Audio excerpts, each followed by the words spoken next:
welcome. I am glad you're here. I loved being able to learn from other people's mistakes, and if I can avoid your pitfalls that you've found, then there's no need for me to go through that. So anyway, in particular today, I'm going to be talking about just how to maximize doctor's appointments.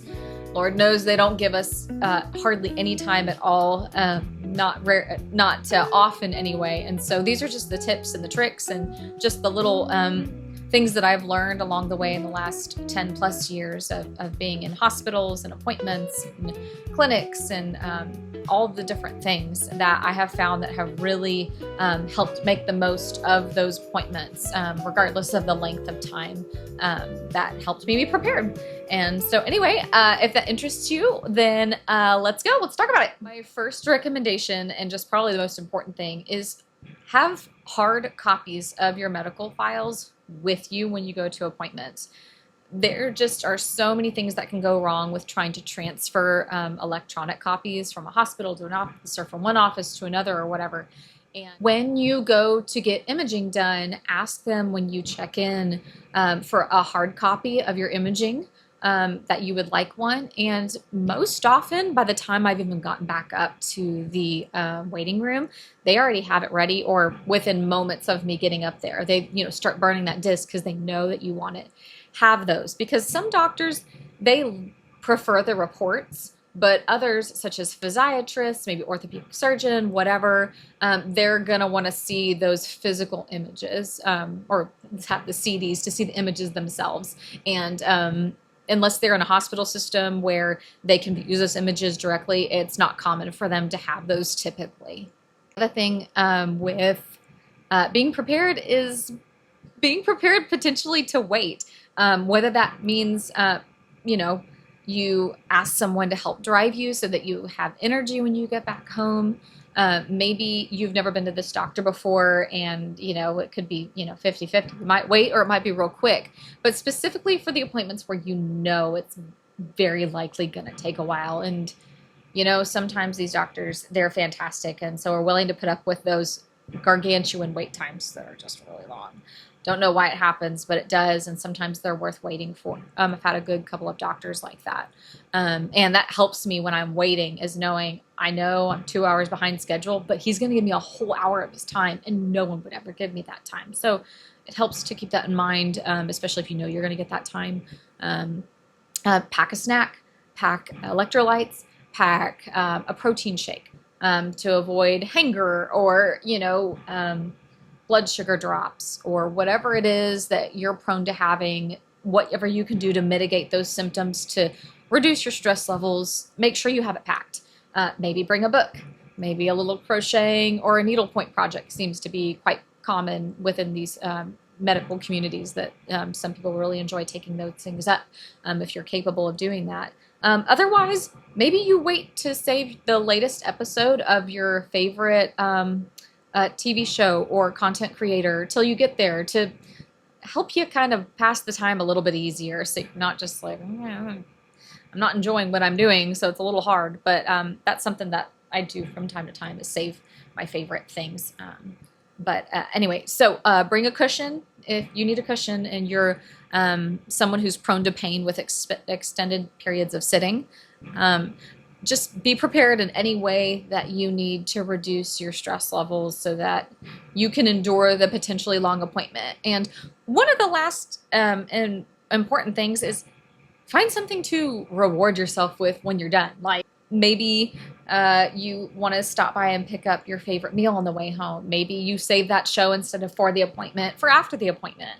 And you go home and you take a shower and you crash if you can do a shower in that the same day. Some people can't.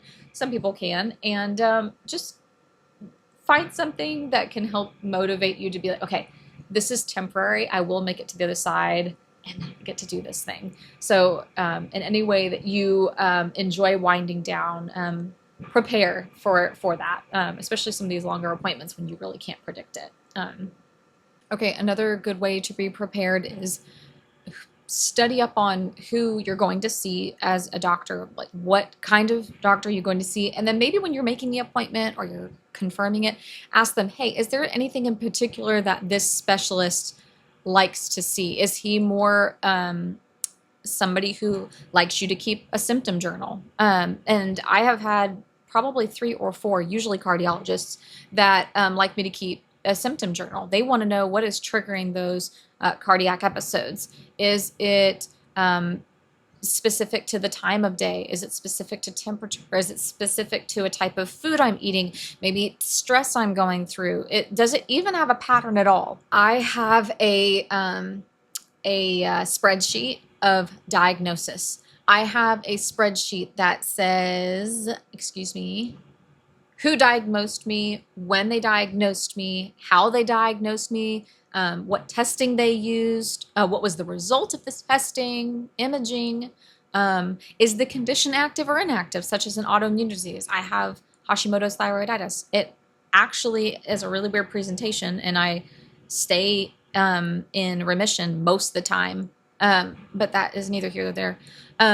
Thing for being prepared is go in with your list of questions, what you are wanting to accomplish at that appointment, maybe medicine you're hoping to try or whatever it is, but also go in, probably most importantly, with few expectations. We shouldn't have to do that.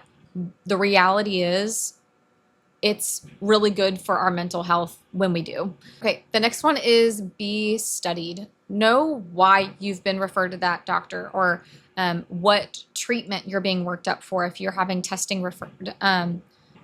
It can be helpful to know what you're being worked up for, because it could potentially save you from an unnecessary test, or just help you understand better where the doctor's thought process is.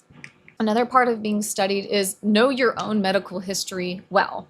And so one of the things that I have done in the past, and I probably need to do it again, is write a detailed medical history, because a lot of questions or a lot of time would be saved if I had like 2 pages of the most relevant medical history. You know, not every CBC, every CMP, every chest x-ray, you know, I've ever had done, but it can really save you some anxiety and also really help the doctor, because I know for me, I really do just get anxious in an appointment. Okay, so one of the ways that I find helpful to also continue to be studied is to try and really sit with the symptoms when you have them and see if you can correlate or characterize those symptoms.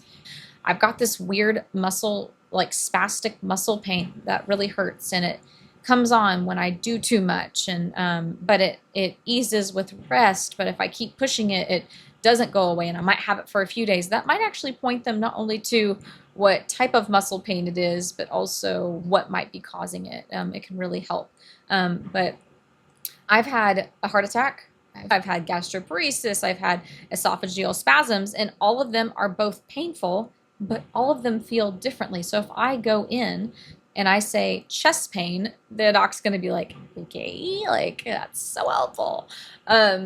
But if you can try and break down and describe with as much detail as you can, that might help them know where to look.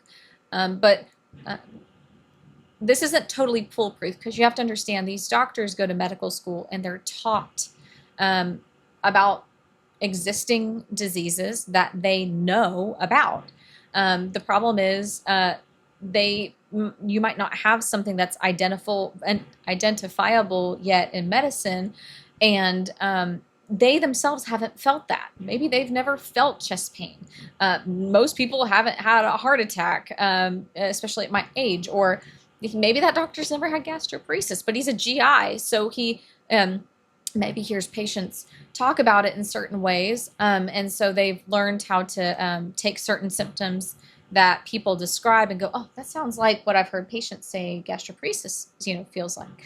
But just remember that doctor, they themselves have not experienced the symptom. So you may have to you have to learn to be flexible and try and work with them. And hopefully you have a doctor that is willing to work with you. And probably the most helpful and most important thing is to be patient. This is a medical system run by imperfect people.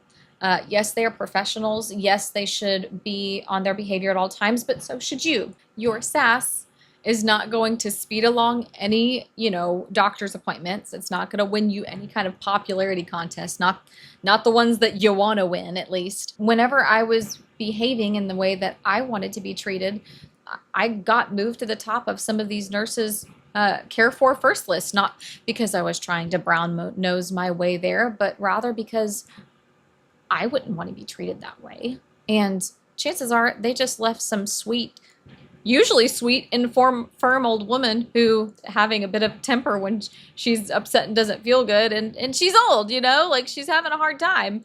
And she doesn't need to come into your room and, get an earful herself. I have been in significant otherworldly amounts of pain, suffered greatly multiple times over, and I have never found it necessary to. Just because you are uncomfortable and having a difficult time does not give you permission to be abusive and, put on the Karen wig for the day. That's not acceptable, but it is difficult and it does take practice. And thankfully, most doctors and nurses know that we have also got our bad days, but let's be willing to also be compassionate towards them if that's what we were wanting for ourselves.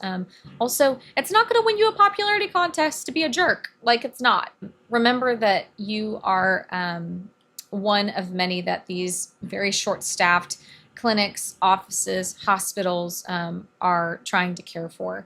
And unless it's some kind of, major emergency, try not to enact your frustration with that shorthanded system on the individual who's just showing up to work to get a paycheck, to do what they enjoy, which is helping people, and then go home to their families. Okay, well, that is it. Thank you so much. If you watched till the end, pat on the back, because that's all that I have to hand out. That's the only gold stars that I have. I will see you on the next one. And until then, happy breathing.